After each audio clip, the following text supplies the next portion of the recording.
Oh, it's working. We're live. We are live. We are not live on, yeah, here I see. It's hard to get the internet to work.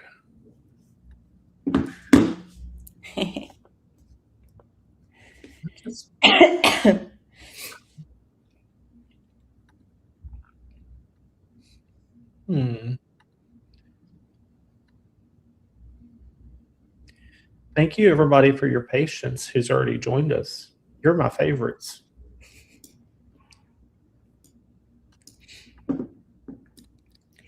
Yeah, we'll get started in a second. Everyone is still putting the word out on social media.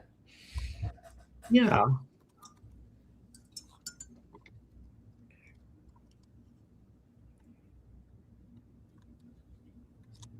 It's Wednesday, the 11th. Is that the Ides of March? When's the Ides of March? You don't know what I'm talking about. The what? The Ides of March? I don't know what that is. IDES of March. It's I can't remember. I thought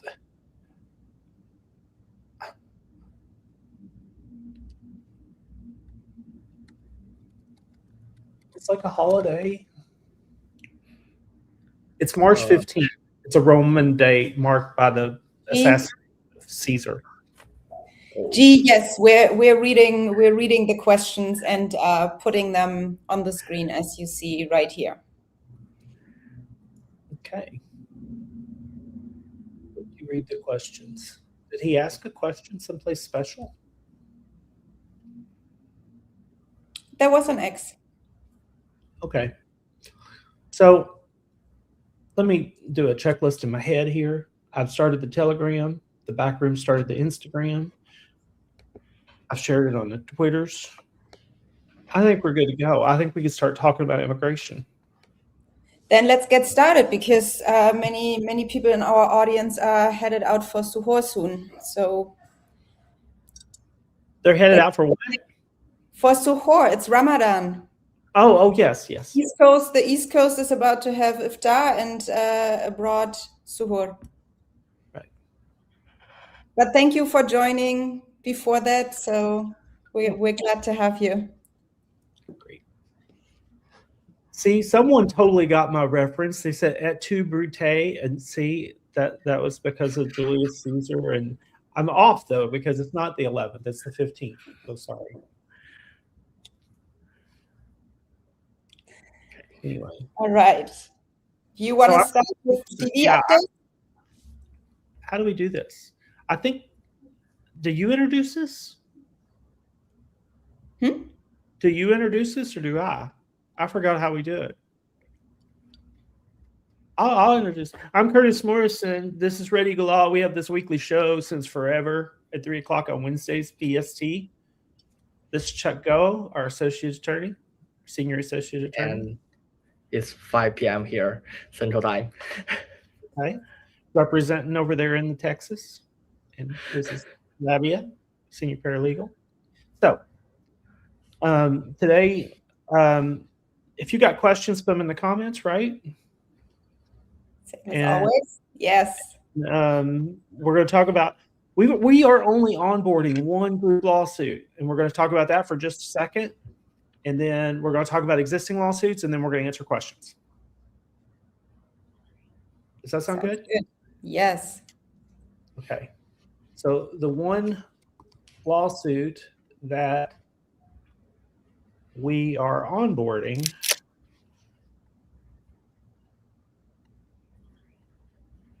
that's not showing up right. A few weeks ago, we were onboarding 5, and now we have join now N400. If you have a pending naturalization application, whether you've attended the interview or not attended the interview, we have a group lawsuit for you if you are from one of the travel ban countries, one of these countries, because in that situation, your N400 is not ever going to get a decision because there's a hold, a USCIS hold, and we don't know when that hold is over. So we're doing a group lawsuit for N400 applicants that are citizens, are nationals, are natives of these countries. Okay. And the onboarding for that opportunity ends March 13th, which is Friday. And then we will take a break from any onboarding. It'll be wonderful. And to get ahead of future questions, starting at midnight on March 13, the deadline is not going to be extended. So no. There are 2 more days to register. We don't extend deadlines. What else is going on? So we have a lot of pending group lawsuits that we have filed against. We have group lawsuits against the travel ban. We've got group lawsuits against the 75 country pause. We've got this group lawsuits against the USCIS holds. And now we're going to be filing a lawsuit hopefully this weekend for challenging the DV pause and also the 75 country pause as it affects the DVs, which is also a 75 country hold. Not a 75 country hold, a DV hold. All that gets confusing. So that's the main stuff we're working on. Let me go to the tracking for the USCIS lawsuits, because it's got a little bit crazier since I did this last week.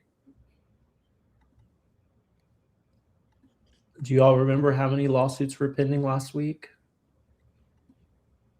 13. 13? Did you say 30? I'll say 30. It's not 30. You said 13 or 30? What'd you say? 13. Okay. 13 last week, and we should be around 20 now, right?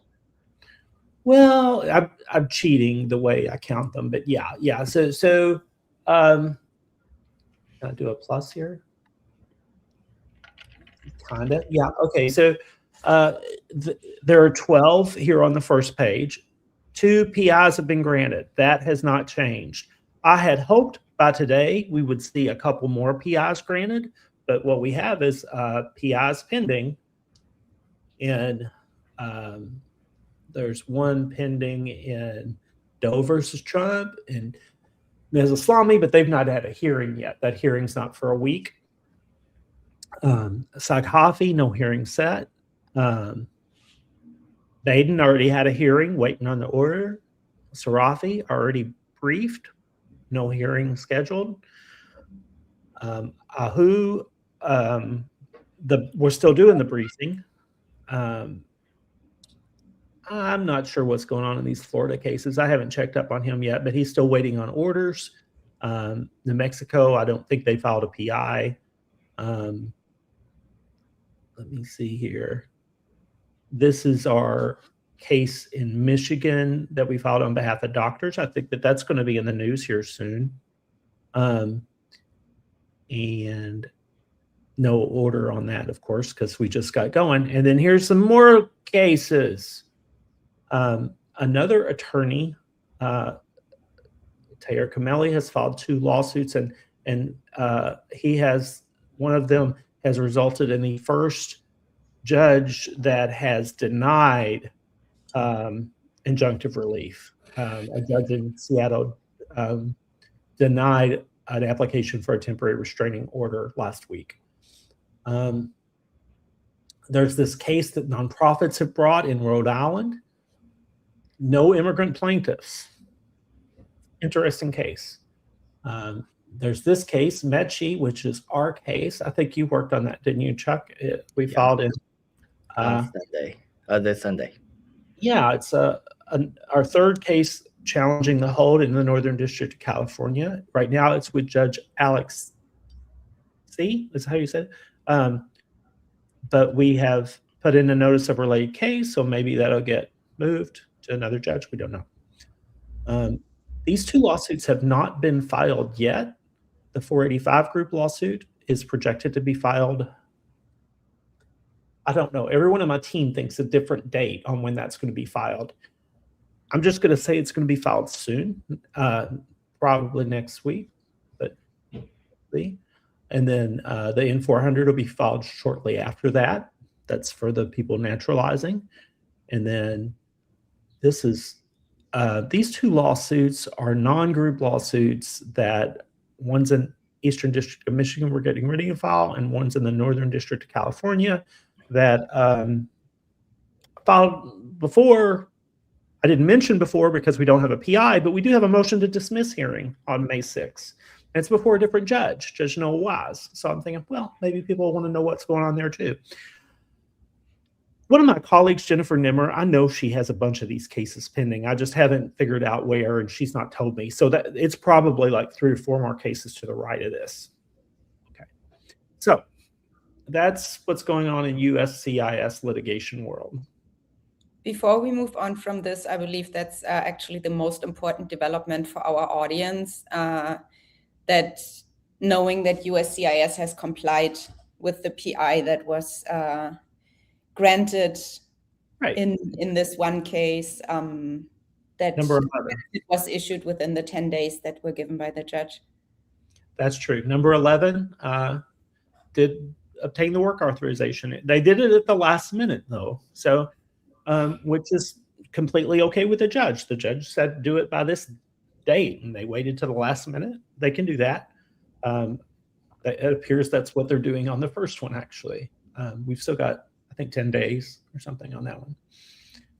Okay, but yeah, I've never had a doubt that USCIS would comply with a court order. They've always complied with a court order. Right. I mean, there's some people that are like, oh no, what if they don't? And I'm like, it would be the first time. So they're going to comply with court orders. Okay, so the other thing, 75 country pause. So we have one pending lawsuit, Story versus Trump. But there's another pending lawsuit called Clinic versus Rubio that's in the Southern District of New York. And that case has taken on a new procedural path that's interesting. They're going directly to summary judgment briefing. It's sort of a slower timeline. So I think that Story, we're probably going to get an order before them. But they do have deadlines, and the government has produced the cable for the 75 country pause in that lawsuit, which is interesting. And so they have momentum moving along. A government attorney has entered their appearance in that case. I actually know that government attorney too. She's nice. So they've got momentum. So we talked about, what else are we going to talk about? Travel ban litigation. You know what? It's like we've got a couple cases, and then Charles Cuck has one. And if you're challenging the travel ban post-Trump versus Wyatt, just the odds are against you. We're going to do our best shot, but just like realize odds are against us. Okay. I'm ready to go to questions. Okay, let's go to questions. The first question is, I had an IR2 interview and I'm so worried about my frozen visa. Can you please tell me what will happen? G, we need to know which country you're from, which of the policies freezes your visa. If you can comment again and let us know which country you're from, then we can circle back to your question.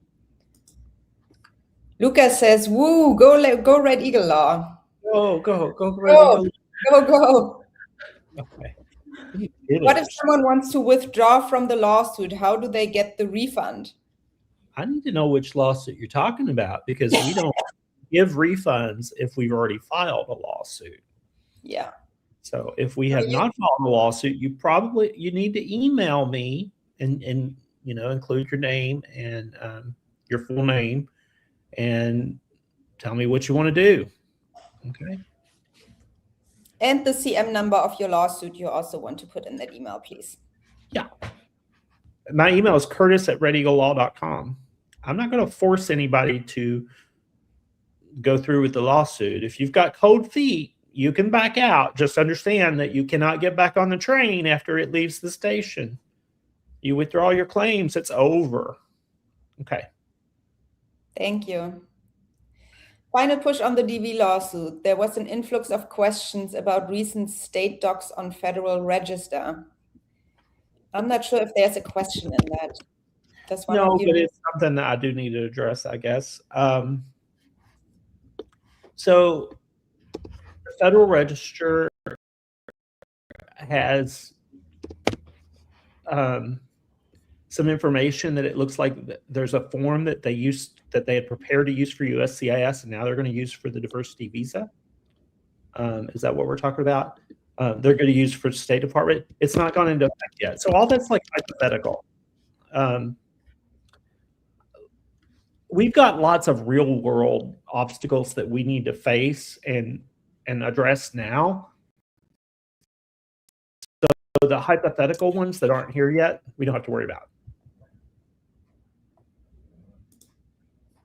Thank you. First time on your channel. Learned about you and your firm from Britt Simon. Wish you luck and success in your cases. Thank you. Thank you. That's very nice. Yeah. I watched Britt's video on Sunday morning at 8:30. I woke up to watch him and Jesse, and they had a good show. Okay. People are talking that these new documents show that they are going to lift the pauses, continue the lottery, and everything will be rainbow. Can you please explain the content and context?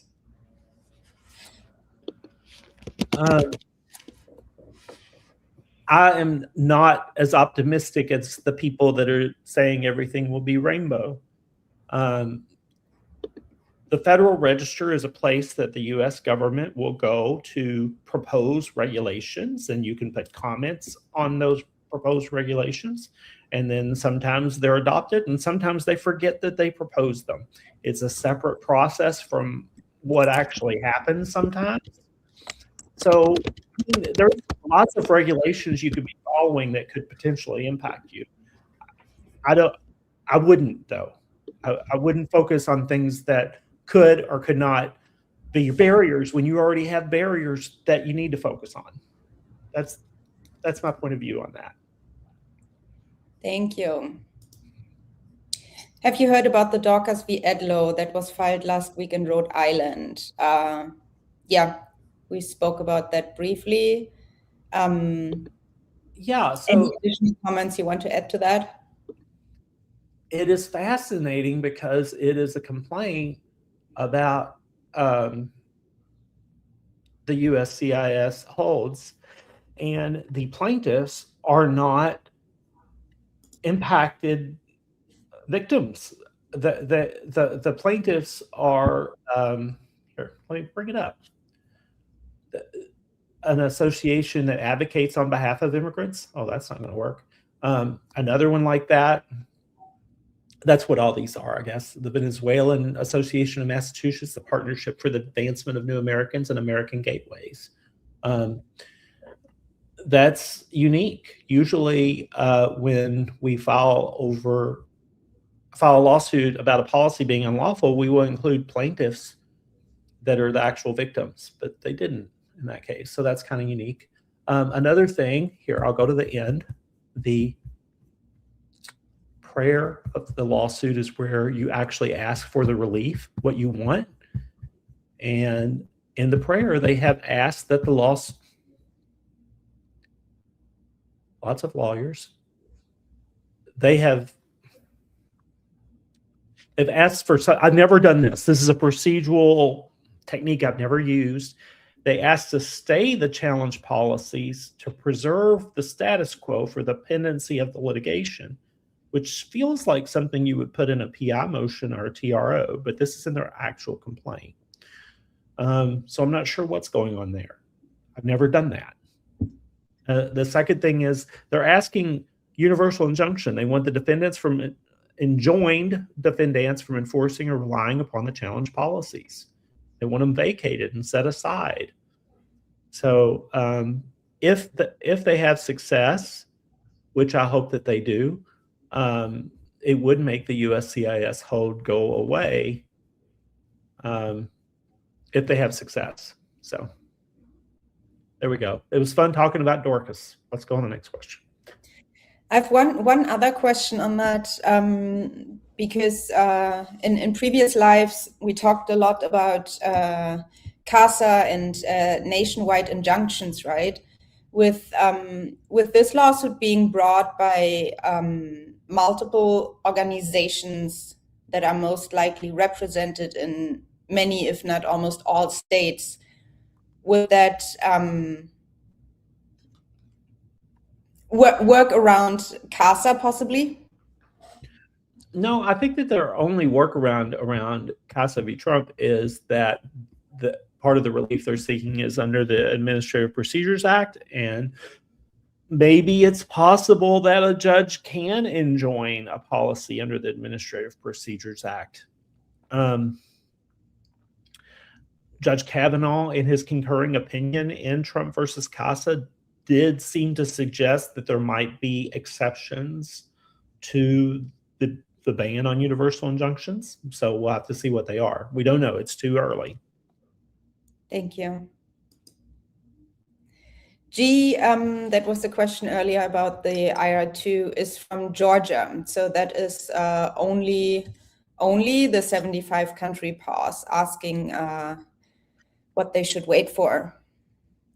Right. So we don't know when this pause is going to be over. That's why we jumped on a lawsuit right away when it went into effect, and we filed that lawsuit, Story versus Trump.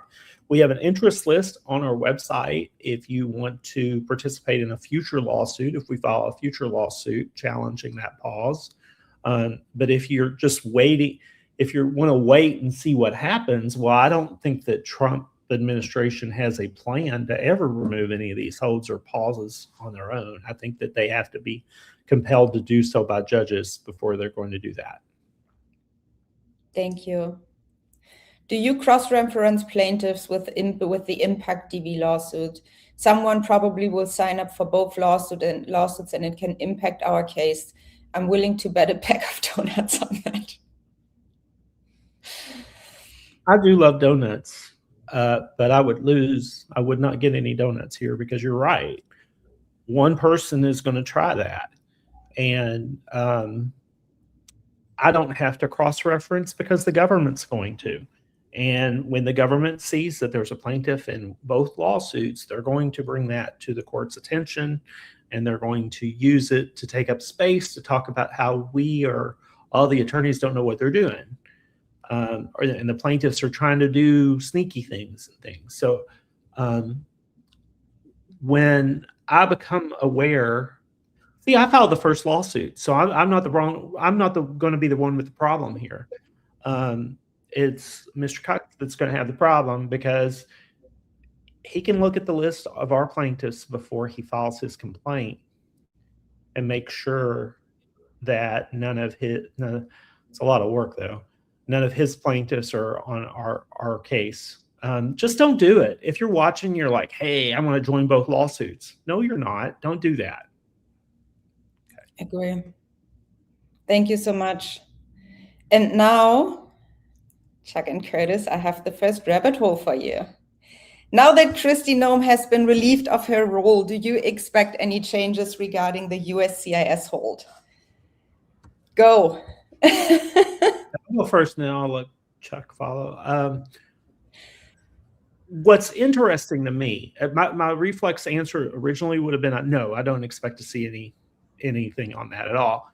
But now more articles have come out about why it happened. Of course, also, she's still in that role to the end of the month. So be nice, because she'll send a van to come pick me up. So I better be careful. But now that we have more news reporting on why this happened, it appears that the Republican Party is a little panicked because mass deportation is not polling as well as they thought it would. And she is the face of mass deportation. So the administration appears to have wanted to pivot to the war and how great Trump is with war or something. I don't know, but they're wanting to shift everyone's attention, and getting her out of the way is one reason they're doing it. So I don't know if changing the policies will impact that or not. So I don't know. There's a lot of rabbit hole, a lot of me talking not to give an answer, but I don't know if removing her is going to change any of the USCIS policies. So I'll open it up to Ravi and Chuck. Well, so she's just a face up front for Stephen Miller, so I would say no. You would say no. Okay. Yeah, same. She's the vessel now. Next month there's a new vessel coming. Those people. I heard the press secretary of the White House yesterday saying a sentence, and that stuck with me. I don't even know how the sentence ended, but the sentence started with President Trump dictates. Oh, that's and funny. I believe the sentence ended with "when the war ends" or something like that. But President Trump dictates, and when it comes to immigration policy, I don't think he's the president. It's Stephen Miller, and everyone that enforces those policies is just an empty body, the face off, and easy replaceable if the intended audience no longer likes the face. That's my thought. Yeah. The four guys. Yeah, that's true. Yeah. All right. Any They other? have done a job of shifting people's attention, though. People are not talking about mass deportation near as much as they're talking about the war. And part of the way he does that is he's such a bad war president or something. Like they're just making so many mistakes every day that it gets everybody's attention and they can't look away. It's true, yeah. Or get the attention from the absent files. Yeah, everybody forgot about those, right? Okay. What's right. Can you explain what the estimated timeline on the 75 country pause lawsuit would look like right now in the Story versus Trump case? We have the government response to the PI motion due on March 20th, and then our team files the reply by March 27. And I believe what the group would like to hear is your estimate on what comes after. Right. So if the judge's preliminary review and skim of the case persuades the judge that there is imminent irreparable harm, they're probably going to jump on preparing the order, the opinion, and the order in the case, maybe with or maybe without a hearing. It depends. So I think we're probably within the 2-month window of when we're going to see an order. There's no guarantee on that, but I'm very optimistic. Thank you. Does the success of the case, or is the success of the case dependent on the amount of time someone has waited to get an answer for the USCIS form? If yes, what is the amount of waiting time for I-485 before filing for mandamus? I believe before answering this question, we need to know which country you are from, because if you're from one of the 39 countries subject to the policy hold, our response is very different from if you're not subject to the policy hold. So maybe you can submit a new comment and add your country. Thank you. Agree. What was the government response to Jim Hacking's case yesterday to oppose the PI? Was it supplemental filing only, right? Do you have that? Let me look. That's the Doe case.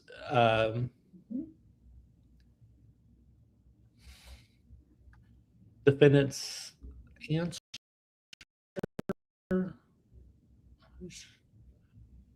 I don't know. Was there a supplemental filing in that case?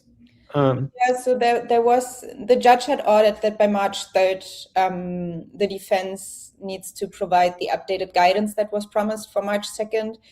And 7 days after that was supposed to be filed with the court, both plaintiffs and defendants had the chance to submit a supplemental filing based on the March 3rd filing. Right. I think what happened is, yeah, they submitted those filings, but I'm going to log on and make sure that I'm not missing anything, so we can go on to the next question while I'm trying to get in. I heard that the department released a document with new rules for DV 2027. Are you also going to use DV 2027 in court, or will something change? Our plan has not changed. Yeah, I think the new guidance was simply that passports are now required for entries, right? Yeah, and I kind of thought that was already the case. It was a surprise to me when this came out, because I thought we already knew this. I believe that was a topic for the past 4 years. Right. Minimum. Yeah. The first time that they did it, they didn't do notice and comment. They didn't follow the proper procedure. And so a judge, actually a Trump-appointed judge, said it was unlawful. And so they went back and they did the proper procedure. And actually, I think that went on during the Biden administration. And now it's passed. And so they are going to require passports. They're also requiring $1 for entry. Thank you. A mess. I've been working on, Chuck, that's for you probably. I've been working on F1 opt since August 2025. In October 2025, I filed I-485 and I-765 based on the adjustment of status. Can I still apply for STEM opt, or does filing the I-485 prevent that? Yes, you can. But depends on your nationality. That may subject to the hold if you are from one of the 39 countries plus. I think we could say he's from Iran. Let's guess. What's the worst? Then you can, but they will probably not process it. So there's not going to be any. But definitely file it as a plan B to the I-485. Right. Thank you very much. I'll add one here. Update on your research? Sorry. Yeah, I have an update on the research, but following up this question, one of the reasons you want to file it now, even though they're not giving decisions, is I think a backlog is developing for USCIS decisions for people from travel ban countries, and you want to be in the front of the backlog and not in the back of the backlog. I have an update on my homework assignment. In Jim Hacking's case, Doe versus Trump in Massachusetts. Yesterday, there were 2 filings, a supplemental filing by Mr. Hacking and a supplemental filing by the government. The government did not include any declarations. They just included legal arguments. Also, I want to discuss a couple of days ago in Hacking's case, there was an intervener, someone that intervened in that case, which is kind of awesome. So go you, pro se intervener. That's impressive. Okay.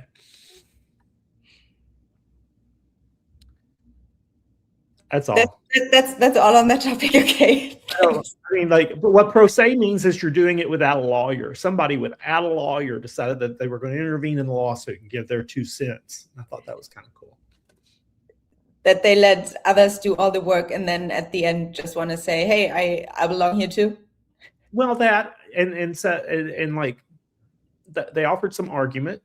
So I don't know. I think that's cool. I've actually intervened as a defendant in a lawsuit myself in California about election law. So I'm pro interveners. It's a lot of work. I mean, I have to wonder though, when you all decide that you want to do your own legal work, trust me, I do not cut my own hair. Take it seriously. Things could go wrong. Okay.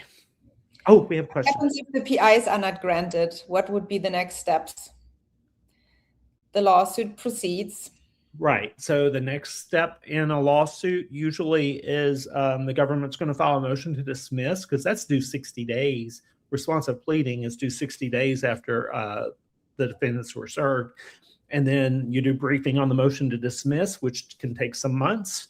And then if we prevail on the motion to dismiss, the government has to produce the administrative record. Although here we will already have the administrative record. Which case are we talking about? I forgot. I think we're talking about Story versus Trump. Yeah, well, we should have the administrative record by then. So then we would go to summary judgment briefing, which also takes months. So I mean, if we don't get the PI, we're talking about a 1 to 2 year timeline until we do get an outcome. And while that sounds frustrating, you know what's more frustrating? No outcome, never, ever. So like, do stay on the train, even if we don't get the relief right away. But I'm confident and hopeful that we're going to get the relief right away. Thank you. Based on his Andrew's comments after, it's probably USCIS policy memo litigation. USCIS policy? Okay. Yeah. What response is the same? I should know that because he's a frequent questioner. I was stuck on the previous question about 75. A loyal audience member is what I should say. All right. Thank you. In how many months do you envisage being able to file a new I-485 group lawsuit after you guys go on recess? I wish we would go on recess. We hadn't even thought about a recess. Now that you put it out there in the open, I'm just like, oh my God, we could do a recess. Wow.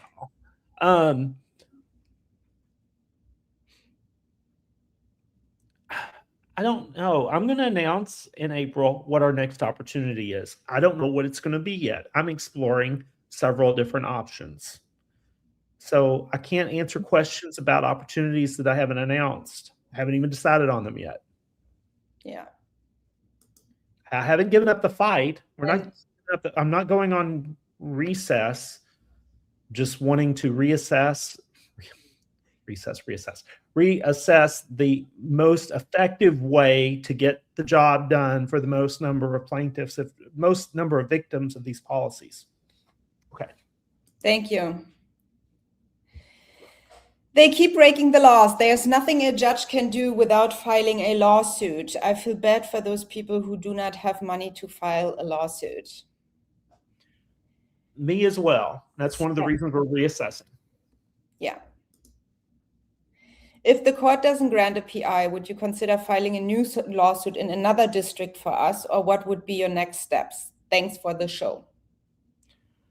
Okay, so good question. This brings up an important legal issue. There's claim preclusion and issue preclusion. There's Latin terms for those. One of them is res judicata. Chuck, what's the other one? I don't know. They teach us in law school. I was going to say estoppel, not something in Latin. Anyway, I guess no one needs Latin.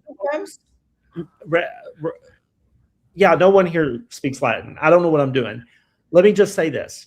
In U.S. law, if you get a judge that's made a decision on a case, you can't run and go to a different judge and say, oh, I didn't like that decision. Give me another decision.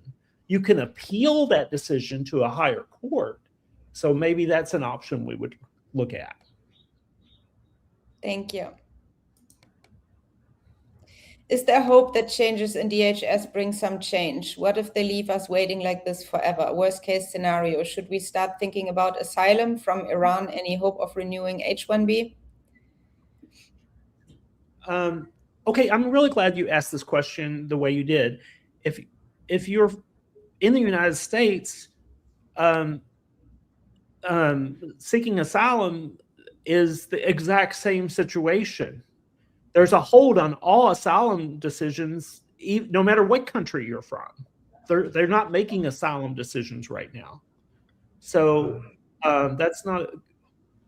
Chuck? Also, there is a one year requirement for filing asylum. Yeah, that's true. If you have been in the U.S. for more than a year, then you don't supposed to apply for asylum unless you can point to changing country conditions. I think Iranians can kind of do that, actually. But you're not going to get a decision on the USCIS decision anyway. I mean, normally asylum applications can take up to like 3 or 5 years sometimes. So I don't think that's a good plan B in this situation because it's got the same problem as the plan A. Same with the renewing H-1B. Right now, that's going over Curtis' voice. Yeah, Chuck, you got to mute when you're typing because you're a loud typer. Yeah. Okay, so I love the idea of getting a plan B. You just need a plan B that's better. That's a good plan B. Okay. Thank you. Jesus bless you. Go and make it happen. That's the 75 country pause lift from Georgia. Okay. Thank you. A good bumper sticker. Can I join a group lawsuit challenging the pause and at the same time file an 1447B lawsuit? That is N400 post-interview, I assume. You can do that, but I would recommend that your 1447B lawsuit not include any other causes of action that overlap, because then that would be forum shopping. So also, I don't know if I'd do it at the same time. I would just kind of wait and see what happens with the N400 case, unless you've got some really urgent reason to be a citizen. I know a lot of people want to vote right away. So. Thank you. In the lawsuit where a judge denied the temporary restraining order, how is the TRO different to a PI? Was this case related to the USCIS hold on 39 countries? I'll start with the last question. It was related to the USCIS hold on 39 countries.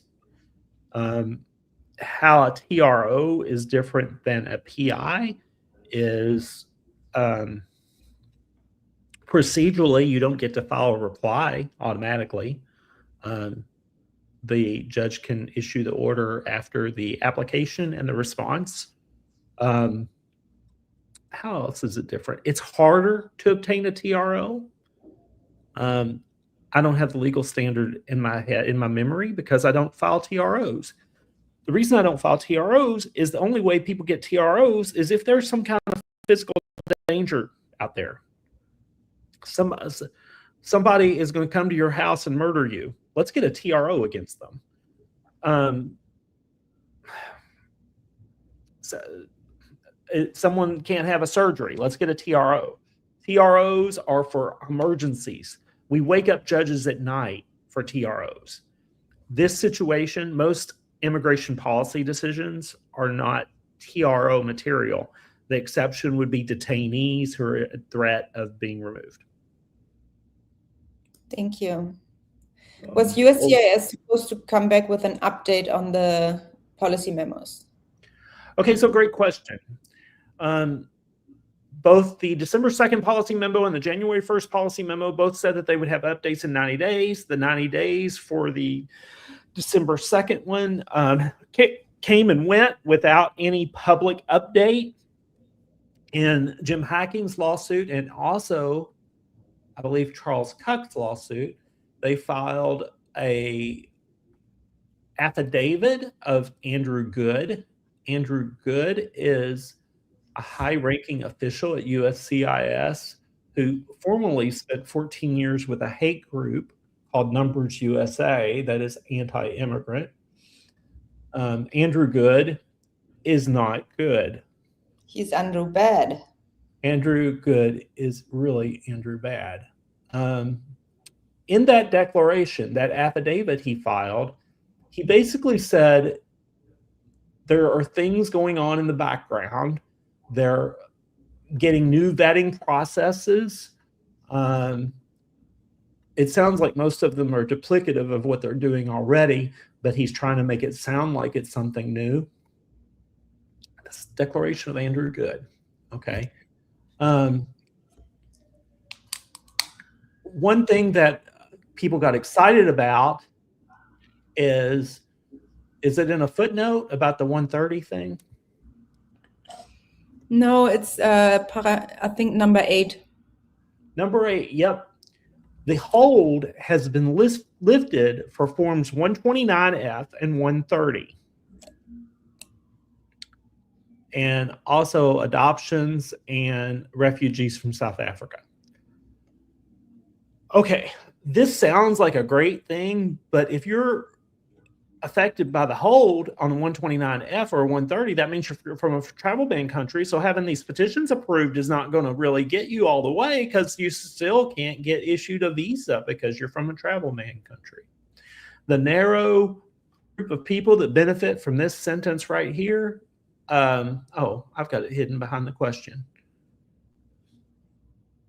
It's the very first sentence here. The narrow group of people that benefit are dual nationals, because dual nationals are not an exception to the USCIS hold, but they are an exception to both the travel ban and the 75 country pause. Good question. Thank you. When can I move from one city to another after getting PERM approved? Chuck, do you have an opinion on Is that? there any influence on where you live on PERM? So basically, PERM is a future position that can be different from your current position. For example, if you are currently on H-1B or OPT, that PERM position can be different. So what happened to you now have no effect with PERM, and the PERM, also the PERM application is with Department of Labor. Is an employer's application that does not affect your immigration intent. So so in my opinion, it's a moot question. You don't need to consult what happened with PERM. You need to consult your attorney on your company's attorney on the effect on your H-1B or OPT or like that, but not PERM. Thank you. I'll add, you do have to notify USCIS when you move within 10 days. Oh, yeah, right. And then from the same person, what is the current timeline in PERM approval after getting wage determination and job posting? Good question. It's now a very long process.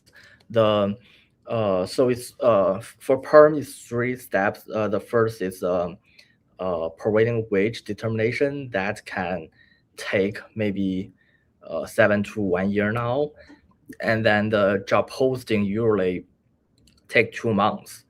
And then the last part is ETA 9089 that or labor certification, permanent labor certification, that used to take 1 year or to 1 year and a half. Now it's almost 1 year to a half and to 2 years now, so much longer. Thank you.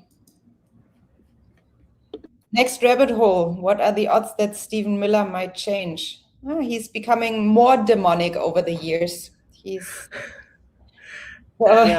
he does evolve, just not in the direction that a human would want. So here, this opinion article says Stephen Miller is down but not out. A recent shift in tactics from ICE in the aftermath of Minnesota can't be seen as Trump's overall deportation goals changing.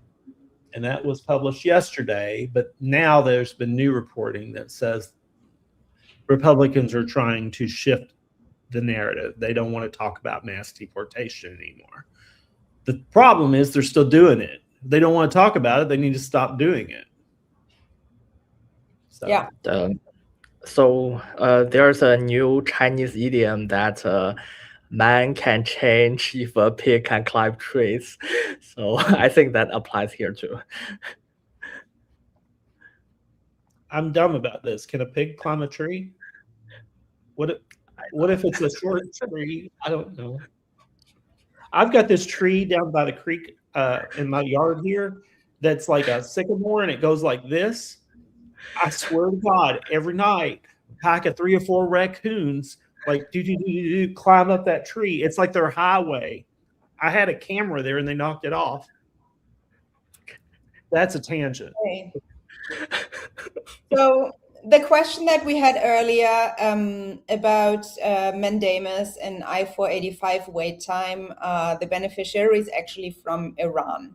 So with that, you can go ahead and answer the question that mandamus won't help. Yeah. So if you do a mandamus for a 485 delay and you're from a travel ban country, that's not going to work, because the traditional reason why mandamus works is USCIS just says, oh, you filed a lawsuit? Okay, we'll give up.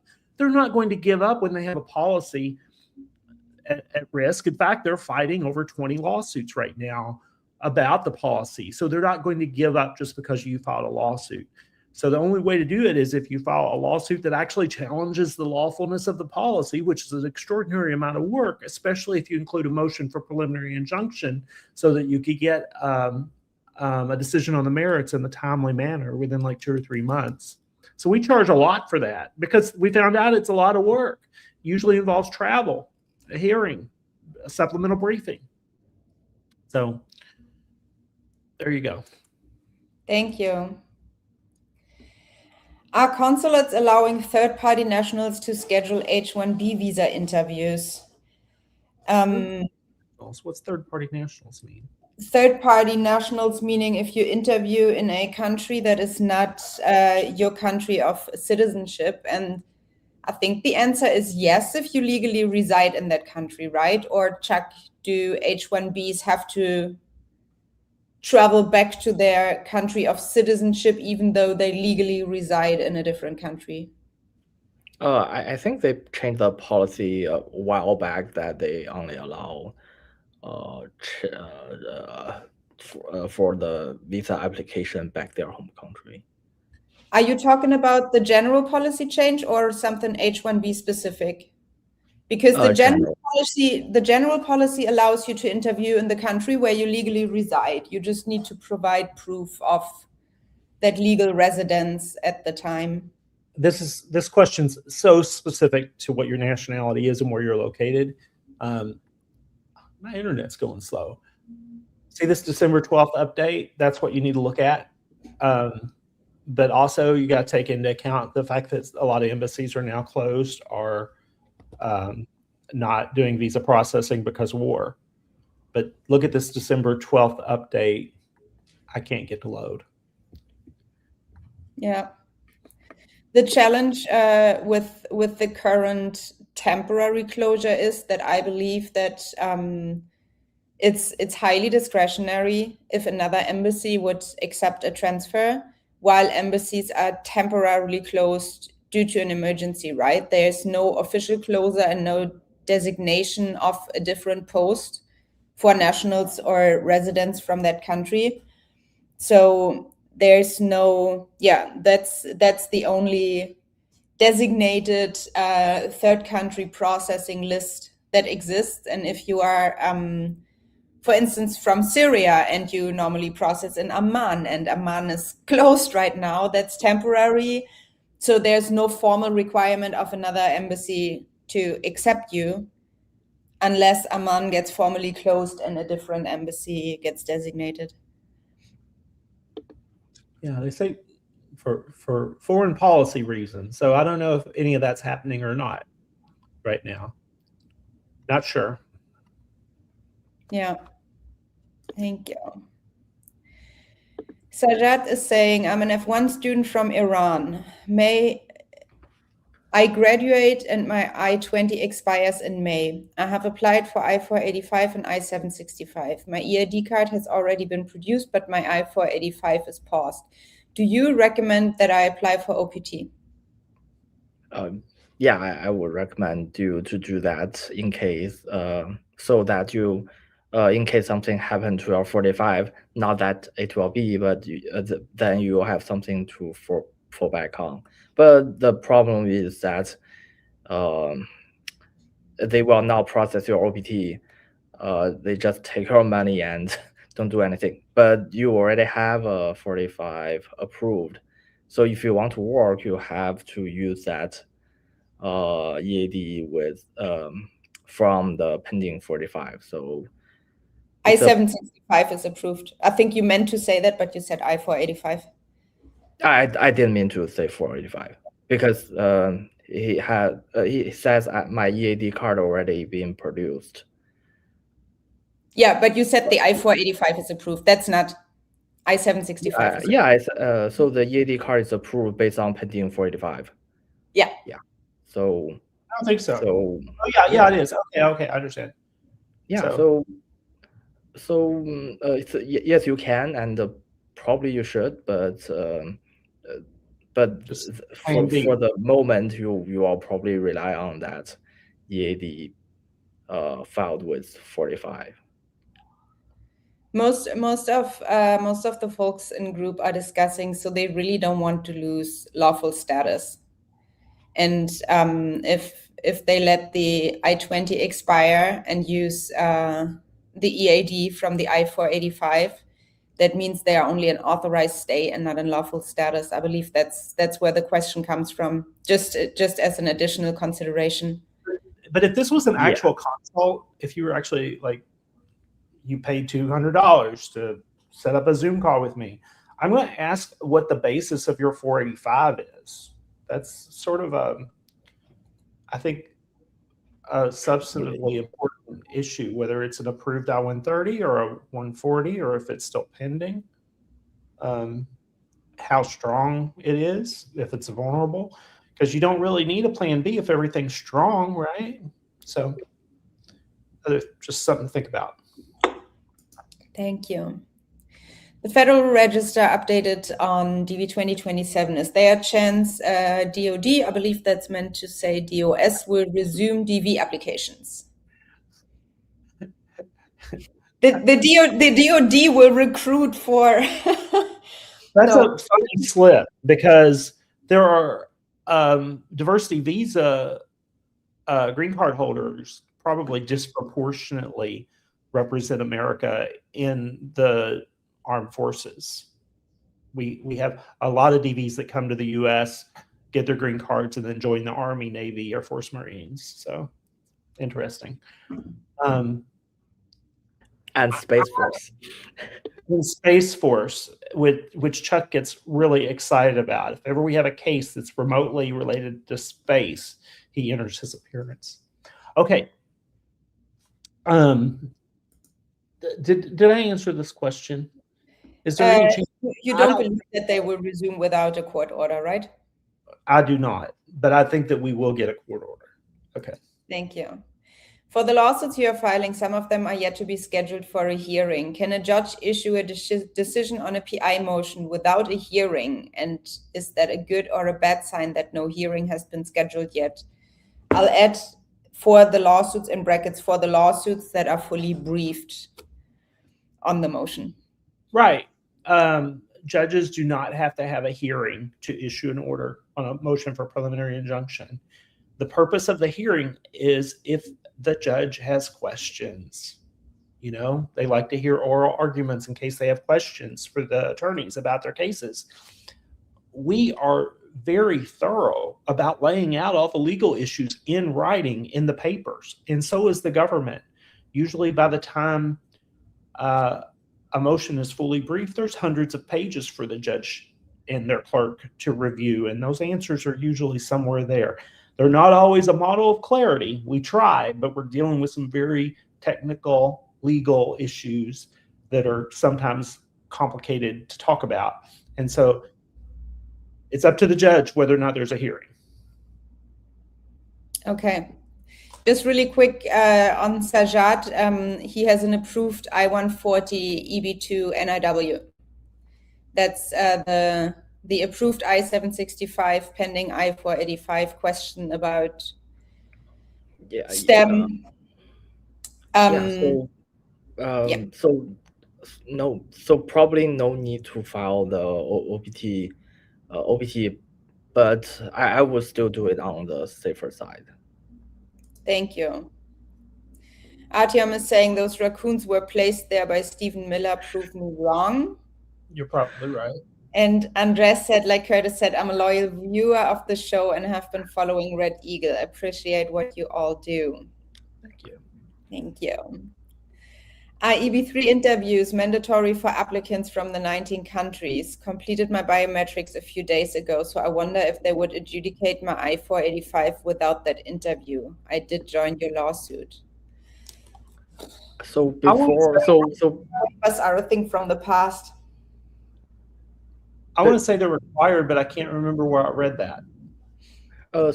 Before Trump, they used to have a rule, not a rule, like other authority, that they are for EBs interviews are not required.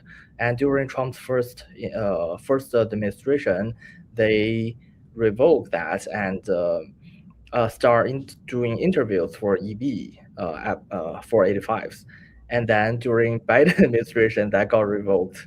And people with EB 45s are not doing interviews. And now during Trump's second regime, they are doing that. They revoke that.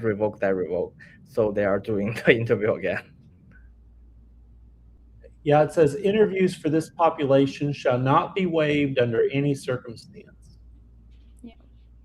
So I'm thinking you're going to have to go to interview. Yeah.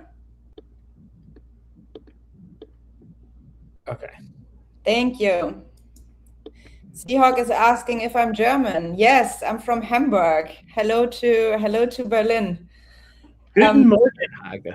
Fun fact: so Hamburg and Berlin have this ongoing thing: who has the better doner kebab, which is a street food, and it's amazing. I would literally fly to Germany only to get a doner kebab.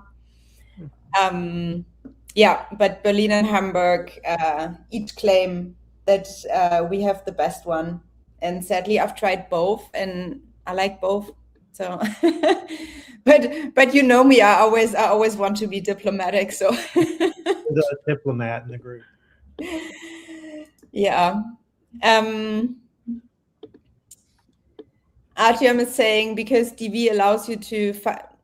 No, he means military. Military allows you to fast track citizenship. Our plan B is to enlist with the USCG to get our citizenship a few months after arrival. I would do Space Force. Coast Guard might be a little dangerous right now. Anyway, at least the Martians are going to attack us is the way I look at it. Not now. Not until we know where they are and where their oil is. Artyom says kebabs are good, but shawarma is better. So Artyom, the doner kebab is basically a shawarma in bread with fresh salad and sauce and all those things. So I agree with you that I like shawarma better than kebabs, like what you think of traditional, like a tikka kebab, right? But I prefer a doner kebab over just shawarma. And Seahawk disagrees that Hamburg and Berlin are both good. If we're going to start talking about German food, we're going to need to monetize this channel. No, I think this is fine if we keep it for an hour. Okay. One more serious question, and then we're at the end of the questions, and we're also past the top of the hour. So I'll say we close it with this, yeah? If the interview is mandatory, then what does that mean for the lawsuit? Does it even make sense to join it? Because we are asking that the cases be adjudicated, no? Interview is mandatory, then what does that mean for the lawsuit? Does it mean that to join what? Just interview and not make a decision. So yeah, but we're not offering a 45 lawsuit right now, so. Yeah, but it's possible that's a, yeah, we're not offering a lawsuit, but if you're already in the lawsuit, if a judge orders that USCIS needs to adjudicate your pending benefit, if USCIS needs to interview you to comply with the judge's order, then you obviously have your interview to get it adjudicated. And we actually see I don't know if USCIS is low-key preparing for an order, but we do see plaintiffs getting interviews scheduled. Yes. But I'm seeing non-plaintiffs, some non-plaintiffs too. So it's one case, CM613. It seems like that there's more than others. I got one more thing I want to share, and to wrap up, I know we've gone over, but in this clinic lawsuit that filed their motion for summary judgment, they had something in the introduction that I cannot get out of my head, and I can't stop thinking about. This case challenges the Trump-Vance administration scheme to definitely suspend the legal immigration. But to suspend legal migration. Okay, well, I've just never thought of this as the Trump-Vance administration. I don't think Trump has either. I think it's more the Trump-Rubio administration. But you did see the commercials that Vance is starting townhouses for 2028 election. Yeah. I think he has ambitions. He's got ambitions. Look at him, baby. Look at him go. That's a song for those that they are. I think they have a very high burnout rate as well. Look at the Florida governor and then the Christino. Yeah, I'm not going to call this the Trump-Vance administration. I'll let other attorneys do that, but I'm not going to do it. I don't think. And Elon Musk. Yeah, I think that Vance has probably less influence on the president than I do. I don't think that he's really a decision maker. So that's me. Yeah. But so thank you. The real Francisca, just to clarify really quick, is already a plaintiff of ours. So thank you for your trust. If you do have more questions on the process and what any scenario means for plaintiffs, please email us, email whoever you're in contact with at the firm, ask in your plaintiff-only Telegram group. So we're, of course, happy to answer all questions you may have. And this, I think, is a wonderful closer. Wish you guys the best of luck. Thank you. Thank you. Thank you. And hopefully we'll bring lots of PIs home soon. Thank you all for joining. Thank you all. Bye. I'll be the same.